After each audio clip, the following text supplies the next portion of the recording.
പ്രസാദേട്ടൻ ബ്ലോക്കിലേക്ക് സ്വാഗതം. നമ്മൾ കാരക്കുടി എന്നുള്ള സ്ഥലത്താണ്. അവിടെ നിരവധി ക്ഷേത്രങ്ങൾ, അജ്ഞാത ക്ഷേത്രങ്ങളുണ്ട്, നിങ്ങൾക്കറിയാം.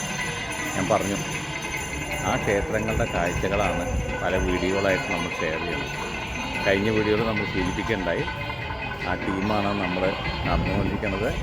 പുതിയ പുതിയ കാഴ്ചകൾ, രസകരമായ കാഴ്ചകളിലേക്ക് നിങ്ങളെ സന്തോഷപൂർവ്വം ക്ഷണിക്കുന്നു, സ്വാഗതം ചെയ്യുന്നു.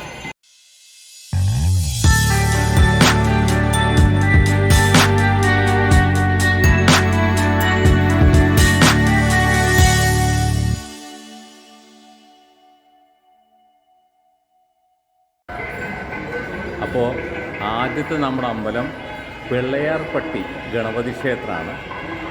ഗണപതി ക്ഷേത്രത്തിൻ്റെ കാഴ്ചകളാണ് നമുക്ക് കാണാനുള്ളത്.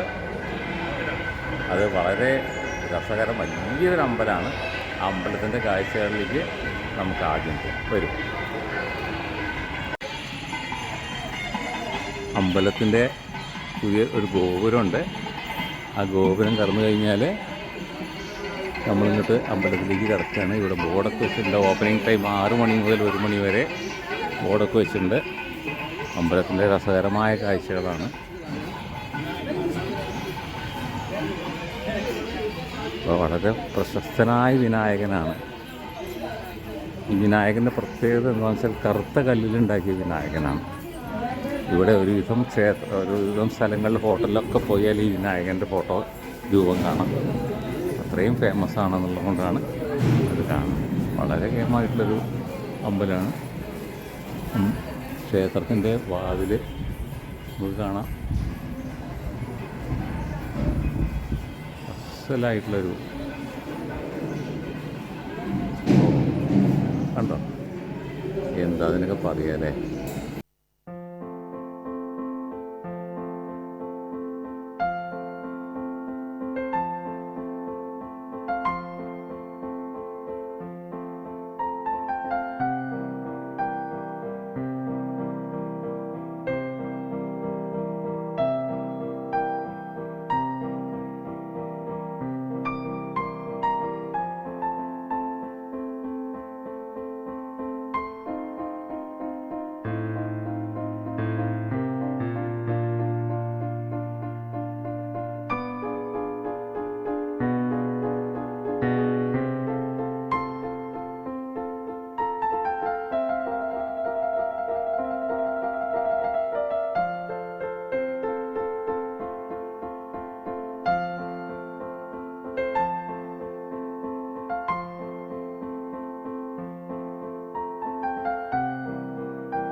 അമ്പലത്തിൻ്റെ ഈ ഷെഡ് ഓല മേഞ്ഞതാണ്.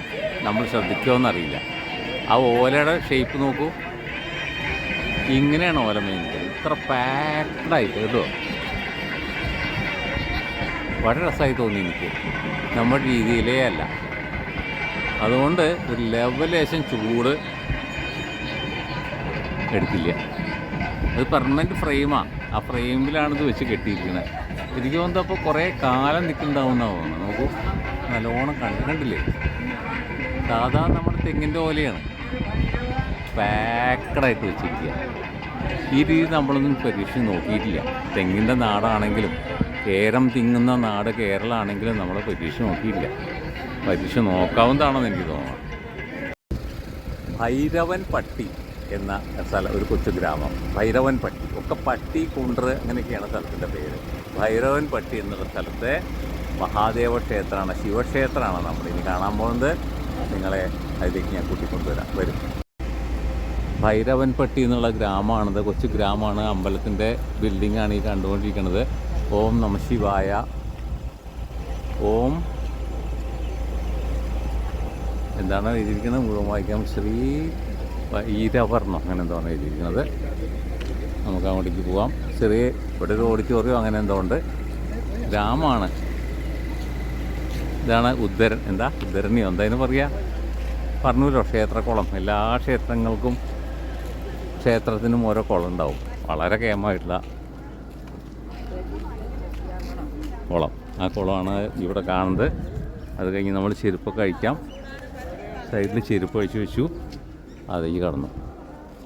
റിനോവേഷനൊക്കെ നടത്തിയിട്ടുണ്ട്. ശിവ ശിവ ശിവ ബോർഡൊക്കെ വെച്ചിട്ടുണ്ട്. അകത്തേക്ക് പോവാം. നല്ല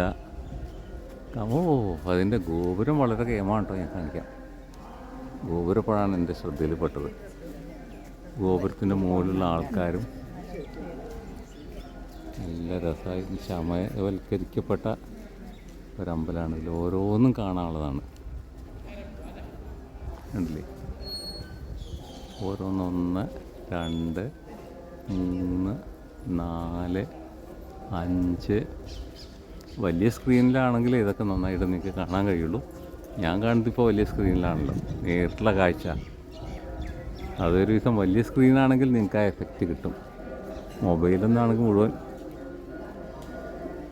ആംബിയൻസ് കിട്ടിക്കോളുന്നില്ല. ഓ കേമാണേ, കണ്ടോ? നല്ല രസമായിട്ട് പെയിൻറ്റിങ്ങൊക്കെ പടുത്ത് കഴിച്ചാണെന്ന് തോന്നുന്നതാണ് ഇത്രയും രസം. നമുക്ക് കടക്കാം, അമ്പലത്തിലേക്ക് വരാം.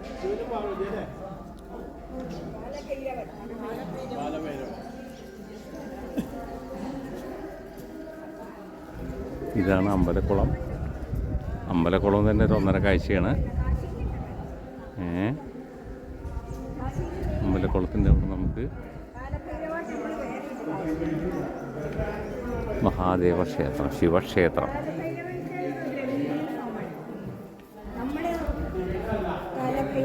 ഓ ഇതിൻ്റെ മുകളിലും നല്ല രസമുള്ളൊരു രീതിയിൽ ശിവലിംഗവും ഒക്കെ വരച്ച് വെച്ച്, പെയിൻറ്റിങ്ങൊക്കെ വരച്ച് വെച്ചിട്ടുണ്ട്. രസമായിട്ടുണ്ട്. അപ്പുറത്തൊരു കോവിലുണ്ട്. ഇതാണ് പ്രധാന കോവിൽ. ഇതിലേക്ക് നമുക്ക് കിടക്കാം.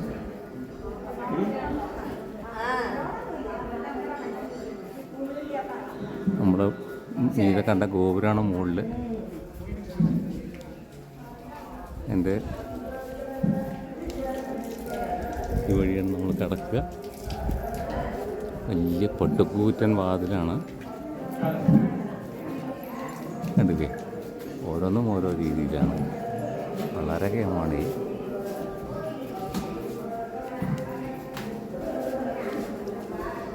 ക്യാമറ ഇതുവരെ കൊണ്ടുപോകാൻ പറ്റും നമുക്കറിയില്ല. അതുവരെ നമുക്ക് പോവാം. നല്ല രസമുള്ളൊരു എന്താണ്, വളരെ കേമാണ് കേട്ടോ.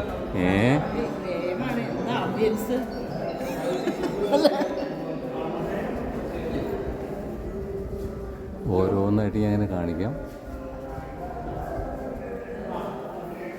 ഓരോന്നായിട്ട് നമുക്കിങ്ങനെ കാണാം. ഓരോ തൂണുകളും കൊത്തുപണികളും ചിത്രപ്പണികളുടെ ഒരു മാസ്മരിക ലോകമാണ് കേട്ടോ. കണ്ടില്ലേ? ഇതൊക്കെ മുകളിലാണ് ചെയ്തിരിക്കുന്നത് കേട്ടോ, വരച്ച് വെച്ചിരിക്കുന്നത്.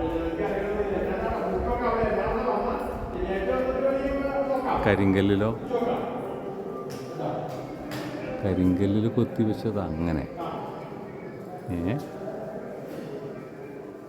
അമ്പലത്തിൻ്റെ വലിപ്പം അതിങ്ങനെ. എന്താ നിനക്ക് പറയുക, എതിരില്ല കേട്ടോ. മുകളിലാണെങ്കിൽ അസംഖ്യം ചിത്രങ്ങൾ.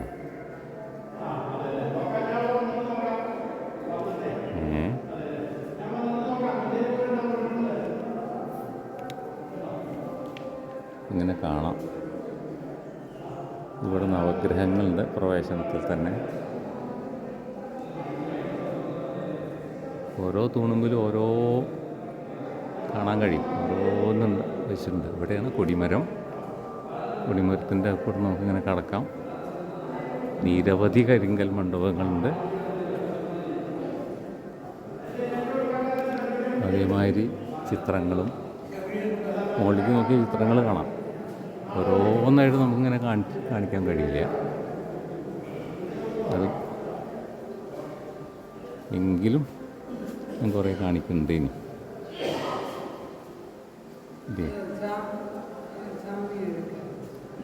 ഇതൊക്കെ ഒന്ന് പകർത്തേണ്ടത് അത്യാവശ്യമാണ് തോന്നുന്നതാണ് ഞാനത് പകർത്തണത്. ഭയങ്കര ഫീലുള്ളതാണ് കേട്ടോ.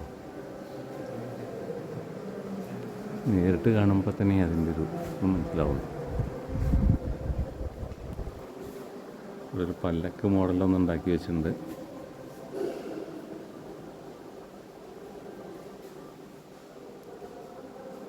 നമുക്കിങ്ങനെ അങ്ങോട്ട് അകത്തേക്ക് കിടക്കണം. ഇവിടെ പ്രതിഷ്ഠയുണ്ട്. ഇങ്ങനെയാണ് നമ്മൾ അകത്തേക്ക് കിടക്കുക. സ്വാഭാവികമായിട്ടും അകത്തിന് പ്രതിഷ്ഠയാവും. അപ്പോൾ അതുകൊണ്ട് നമുക്കങ്ങനെ അകത്തെടുക്കാനുള്ള വഴിയില്ല. വേണ്ട, നമുക്ക് ഇവിടെ നിർത്താം. 4 പേരുള്ള കാഴ്ചകൾ കാണാം. അപ്പോൾ നമ്മൾ വന്ന വഴിയാണിത്. അതിൻ്റെ അന്തരീക്ഷമാണ്. തുലാഭാരത്തിനുള്ള സൗകര്യങ്ങളുണ്ട്. എല്ലാ അപ്പുറത്തേക്കും കിടക്കാം.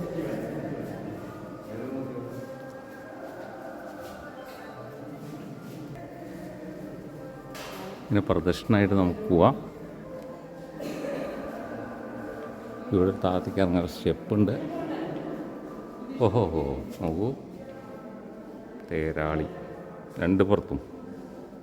ഇവിടെ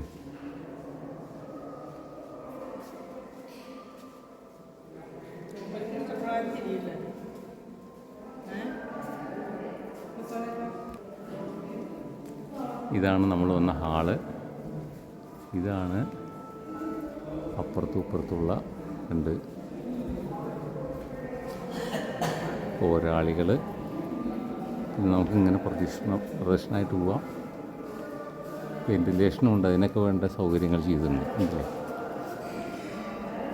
അതാണ് അതിൻ്റെ ഐഡിയ. അപ്പോൾ ലൈറ്റ് ഉണ്ടാവും. അത് ലൈറ്റ് വിട്ടിട്ടുണ്ട്. അല്ലെങ്കിലും ഇവിടെയുള്ള സൗകര്യങ്ങളുണ്ട്. ഇവിടെ പഴയമാതിരി 64 72 ഉപദേവന്മാരിയ്ക്കുന്നുണ്ട്. ഓരോരുത്തരുടെ പേര് ഇവിടെ എഴുതി വെച്ചിട്ടുണ്ടൊക്കെ തമിഴിലാണ്. നമ്പറൊക്കെ ഇട്ട് എല്ലാം എഴുതി വെച്ചിട്ടുണ്ട്.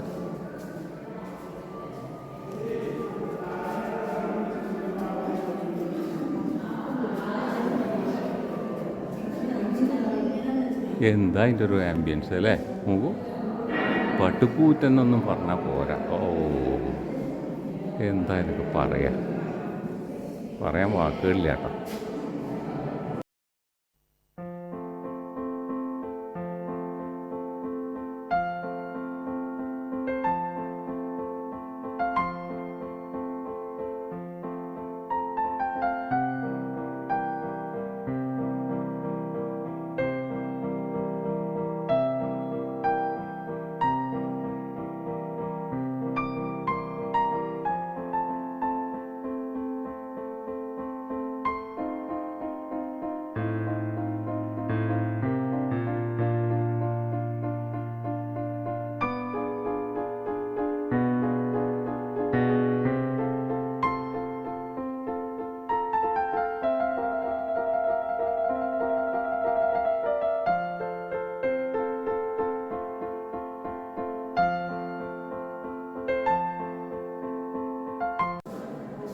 ഇതിൻ്റെ കൊത്തുപണികളും കൂടി നമുക്കൊന്ന് പരിശോധിക്കാതെ നിർത്തിയില്ല. നോക്കൂ, യാളി മുഖങ്ങളും. എന്താ അതിൻ്റെ ഓരോന്നിൻ്റെ ഫീലിംഗ് ഉണ്ടല്ലേ. ഓരോന്നിൻ്റെ ഫീലേ ഭയങ്കരമാണ് കേട്ടോ. ഇപ്പുറത്തും 2 പുറത്തും ഒരേമാതിരി. എത്ര മനുഷ്യാവധാനം വേണ്ടി വന്നിട്ടുണ്ടാവും ഇതിനൊക്കെ അല്ലേ. ഇതിൻ്റെ ഭംഗിയോ പെർഫെക്ഷനോ. കരിങ്കല്ലാണ്. കരിങ്കല്ലിൽ എഴുതിയ കവിത. നമ്മളങ്ങനെ പ്രദക്ഷിണമായിട്ട് ഇപ്പുറത്തേക്ക് വന്നു.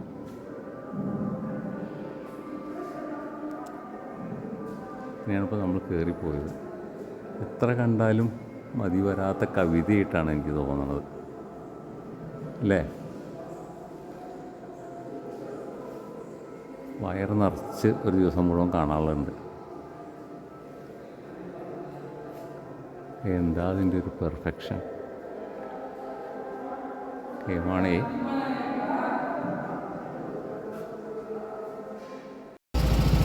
മട്ടമംഗലം ശിവക്ഷേത്രമാണ് അടുത്തത്. ദക്ഷിണാമൂർത്തിയാണ്. ശിവക്ഷേത്രമല്ല, ദക്ഷിണാമൂർത്തി ക്ഷേത്രം. അതിൻ്റെ കാഴ്ചകളിലേക്ക് നമുക്ക് വരും. പട്ടമംഗലം എന്നുള്ള ഗ്രാമത്തിലാണ്. വഴിപാട് കഴിക്കാനുള്ള സാധനങ്ങളൊക്കെ എല്ലാം ഇവിടെ ഉണ്ട്. ഒരു വലിയ മരത്തിൻ്റെ ചുവട്ടിൽ ആൾക്കാർക്ക് വിശ്രമിക്കാം. ഇവിടെ ഒരു ആൽവൃക്ഷമുണ്ട്. വളരെ ഗ്രാമപ്രദേശമാണ്. ചെറിയ റോഡ് മാത്രമുണ്ട്. പട്ടമംഗലം എന്നുള്ള ഗ്രാമമാണ്. ഗണപതിക്ക് ഇവിടുത്തെ പ്രത്യേകത, ഗണപതിക്ക് വഴിപാട് കഴിക്കാൻ ഈ പുല്ലാണ്, ഈ തരം പുല്ലാണ് ഗണപതിക്ക് വഴിപാട് കഴിക്കാൻ പോകുന്നത്. നമ്മൾ ആ വലിയ വിനായക ക്ഷേത്രങ്ങളിൽ പോയാലും കണ്ടു ഇതേമാതിരി പുല്ല്. ഇവിടെ മഹാദേവനും ദക്ഷിണാമൂർത്തിക്കും, മഹാദേവനാകുമ്പോൾ ഗണപതി ഉണ്ടാവുമല്ലോ, ഗണപതി, ഇവിടെ ഗണപതിയുടെ പ്രതിഷ്ഠയാണ്. അവിടെ വഴിപാട് കഴിച്ച് നമുക്ക് വണങ്ങിയിട്ട്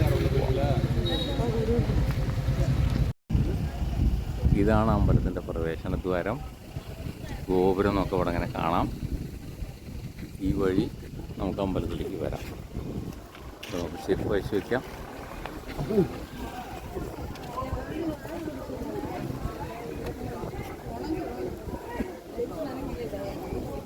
ഇങ്ങനെയാണ് അമ്പലത്തിലേക്ക് കടക്കുക. ഗോപുരം അവിടെ ഉണ്ട്, വലിയ ഗോപുരം നമുക്ക് കാണാം. ഈ കൊരട്ടിക്കാരെ ശ്രീദേവി അറിയോ? അങ്ങനെ നമ്മളങ്ങനെ പ്രവേശിക്കുകയാണ് അമ്പലത്തിലേക്ക്. വെളിച്ചം കുറവാണെന്ന് തോന്നുന്നു. ഓ, അമ്പലത്തിൻ്റെ വാതിലുകൾ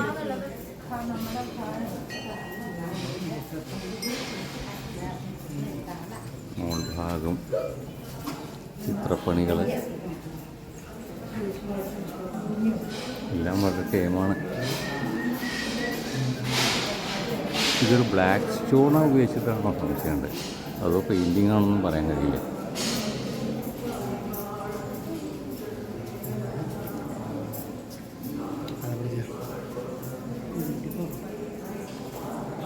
വളരെ ഗംഭീരമായിട്ടുള്ള സെറ്റപ്പാണ്. തമിഴ്നാട്ടിലെ ഏതമ്പലം അങ്ങനെ തന്നെയാണ്. ഇവിടെ ആദ്യം തന്നെ വലതുവശം നവഗ്രഹങ്ങൾ കാണാറുണ്ട്.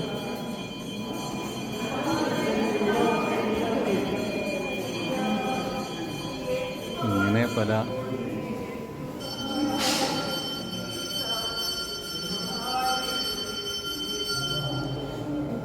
ചുമരിലൊക്കെ പലതും കാണാം.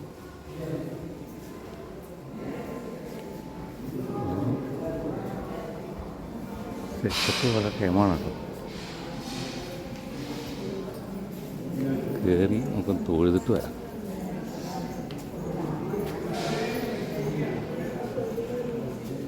ഇതാണ് സൈഡിൽ ഭഗവതിയാണ്, അപ്പുറത്ത് മഹാദേവൻ്റെ പ്രതിഷ്ഠയാണ്. നമുക്ക് അതിൻ്റെ ഉള്ളിലേക്ക് കടന്നിട്ട് തൊഴുതിട്ട് വരാം. ഇവിടെ നന്ദിയുടെ പ്രതിഷ്ഠ ഉണ്ട്. സാധാരണമാതിരി ഭഗവാന്റെ മുമ്പിൽ ഉണ്ടാവുമല്ലോ.